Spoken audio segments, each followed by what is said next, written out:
Someone was saying, so at times in her life, she'll feel very clear about God's vision for her.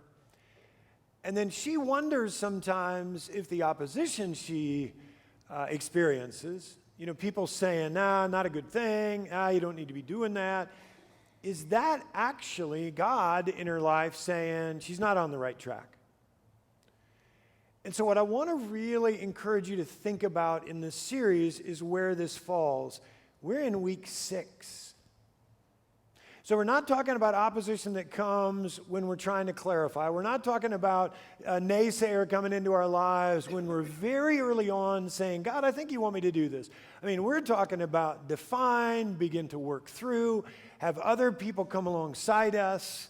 So for those of you who've been here, you know what I'm talking about. So just to clarify, sometimes very early on, people saying, I think what you're doing isn't good, I think you're off track, that kind of opposition can be helpful. You get this far down the road, that's what we're talking about today. That which we truly simply need to fight through. Sermon before the sermon, in case that came to your mind as we move into this. Well, let me share with you as we begin today a story that I ran across a number of years ago. And so let me share this with you. 2 taxidermists stopped by in front of a window in which an owl was on display. Certainly in anything that we do, if we run into something that is a part of our job, we might critique a bit, and so that's what happens. 2 taxidermists stopped in front of a window in which an owl was on display. They immediately began to criticize the way it was mounted. Its eyes were not natural, its wings were not in proportion with its head, its feathers were not neatly arranged, its feet certainly could be improved. When they had finished with all that criticism, the old owl turned his head, looked at them, and kind of winked. Here's what I want you to take away from that as we begin today. This understanding or this realization that no matter what you do, there will always be plenty of naysayers around you each and every day. Meaning even when you are living out the true vision God has for you, that which we've been talking about in this series, even when you are doing that and you are doing that really well, there are still always going to be some people who stand against you. And thus, here's another thing that we have got to talk about before we close out this series. So what are we to do when we face that kind of opposition? How are we to deal with that opposition when it comes? If you've been around for this series so far, you know that we've been exploring together a part of the life of a man named Nehemiah. And if there was anyone on the planet at that time who should not have had to deal with opposition, it would have been him. Because think about, again, what he felt called to do. And if you haven't been able to be here so far in this series, this will bring you up to speed, maybe just slightly. Think about what he is called to do here, what he is trying to do. 1, Nehemiah is trying, with God's help, to rebuild the wall around Jerusalem, the wall and its gates. He knows that that is necessary. He knows God is calling him to help the people do that. He knows that'll make the city safer.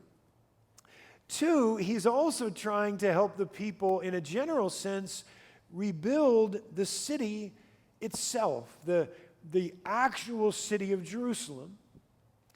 But then 3, he's also trying to do this. He's also trying to help the people rebuild the temple so that they will once again have this sacred place to worship.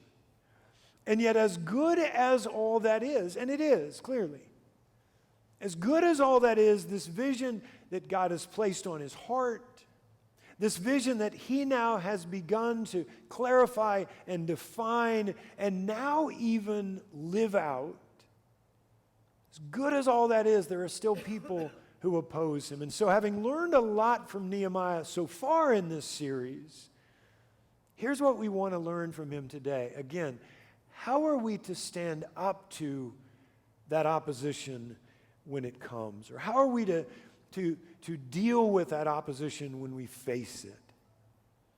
For Nehemiah, there were two things that were especially critical here. And so let's take a look at these today. Here's the first. First, when it comes to dealing with opposition, first, we have got to do this. We have got to expect it to come at times. Because as we said a moment ago, it'll come, right? And that's not negative thinking. That's not a negative thought. Instead, that's just a first critical thought. Expect some opposition in your life, no matter what you're doing. I think one of the things that is so difficult initially when we face any kind of opposition, and it's a bit of what I was talking to a person about at that early service. One of the difficult things that we face when opposition comes is we begin to doubt. Even though we've moved through so many steps here, we begin to doubt, well, God, maybe this isn't what you've called me to do. And I think if we expect opposition to come, not a negative thought, just being realistic, if we expect it to come, we also can know, you know what, as I begin to face these things, I might begin to doubt myself. I don't want to at this point. So God, keep me strong. Let's even take things a step further today in order to get more specific when it comes to this particular initial thought. When Nehemiah, again, working on this amazing project, when Nehemiah begins to face some opposition, it's important for us to notice this as well. The opposition he faces, it actually takes three different forms, depending upon what he's doing. And knowing that we're going to face more than one type of opposition as well, think about how maybe you've even seen these things in your life so far. For example, one form that opposition can take is apathy. Don't write that off. Give it a chance as a form of opposition. One form that opposition can take is apathy. While some of us would say that apathy, being passive, shouldn't be seen as opposition, others of us would say, in terms of our experience, that we've experienced just the opposite. We have found at times that this can absolutely stop us in our tracks. Here's where we find Nehemiah facing this first form of opposition. Nehemiah 3:5. Here's what we read there. The nobles would not put their shoulders to the work under their supervisors. Guys, here's what I think this one really is. And I hope this is helpful for you today to think of it in this way. This one really is it's somebody else's problem form of opposition. Where it's not so much that people think what you're doing is not good. Because I think even these nobles were so glad to see that this work was being done on the gates, on the walls. It's just that sometimes, even in the midst of the good we're trying to do, they shrug, they say good luck, and they just kind of then walk the other way, not even realizing in some ways that really is a form of opposition. Now, what's beautiful here is this. When that happens to Nehemiah, it doesn't faze him a bit. And what do we see in that? We see the example God wants us to embrace as well. And so ask yourself first today, currently, how are you dealing with the apathy you sometimes face when you take on what God is clearly calling you to take on? And if as you answer that, you realize that how you're responding to apathy doesn't line up with how Nehemiah did, and again, what do you need to learn from him today? How do you need to try to make your response line up with his response? Here's another form opposition often takes, and Nehemiah certainly experienced this. And I don't think hope this doesn't sound too strong to you. Give it a chance. We're going to get that fixed. Here's another form opposition often takes: ridicule, or people making fun of the good you're trying to do. And I think what that usually sounds like is this. That might even be our broadcast going on back there now. here's what that often sounds like. People making fun of the good you're trying to do.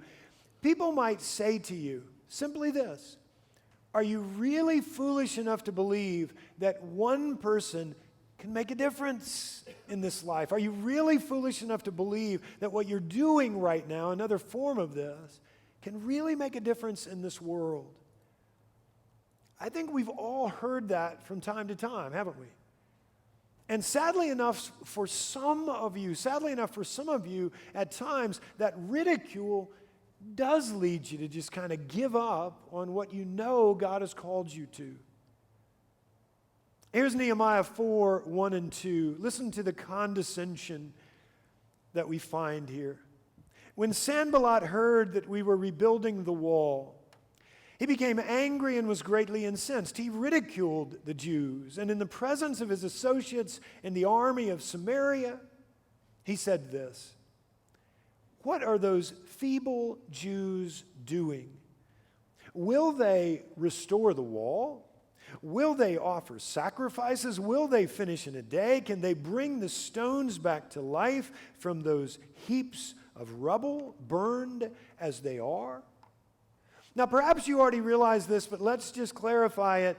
Those aren't real questions that he's offering up looking for answers, okay?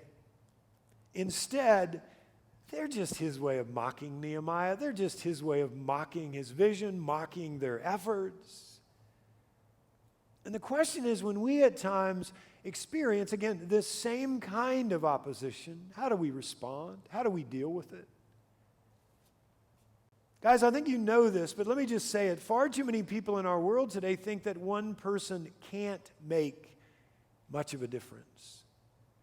And seeing Nehemiah stand strong in the face of that, we got to let that inspiring us to stand strong in the face of that as well.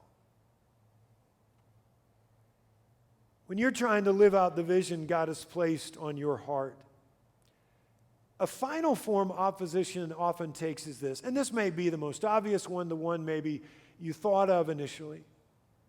A final form opposition often takes is this: just plain criticism, or just very direct critique. Here's Nehemiah 4:3. Tobiah the Ammonite, who was at his side, meaning at the side of Sanballat, as he's asking all these questions, Tobiah the Ammonite, who was at his side, said this: "What they are building the wall, what they are building, even a fox climbing up on it would break down their wall of stones." Think about what they're trying to do: secure the city, right? And here's this last insult: man, even if a fox got up on that, it would fall. Imagine these really, really good people. They're following Nehemiah's vision even to the point of beginning to rebuild the wall. And yet, hear this, even when they look at their own work, they know that clearly it hasn't been done by professionals, right? They know that, which of course leaves them open to criticism, or we might even say it this way. Of course, that leaves them open to people saying what they're doing isn't good enough. Even as I today wonder how many times maybe you have faced something similar, and no doubt you have and I have in the past. I also wonder this: what might happen in the future if you expect, again, that kind of criticism to come as well? If you expect that to come so that you might then, perhaps learn from it what you can, but so that you might, more than anything else, having expected it, not let it stop you, not let it keep you from doing the work that you know God is calling you to do. Now, what it takes to do that, this isn't easy. What it takes to do that is something that Ralph Waldo Emerson talks about with these words. He writes this: whatever you do, you need courage. Do we ever stop to think about that? Whatever you do, you need courage. Whatever course you decide upon, there is always someone to tell you you are wrong. There are always difficulties arising which tempt you to believe that your critics are right. To map out a course of action and follow it to an end requires some of the same courage which a soldier needs. Again, anything you take on connected to God's vision for your life, anything you do like that, of course it will require a measure of courage. And so ask yourself further today, in the midst of the criticism you are facing at times, are you, with God's help, standing strong? And if not, why not? Or if not, what might help you begin to build up your courage? Now, I said as we began that for Nehemiah there were two things that were critical here. Things we need to also do in order to deal with opposition. And so the first being this: expect opposition to come. That being the first thought, here's the second. In the midst of any opposition we face, we've got to always keep moving forward.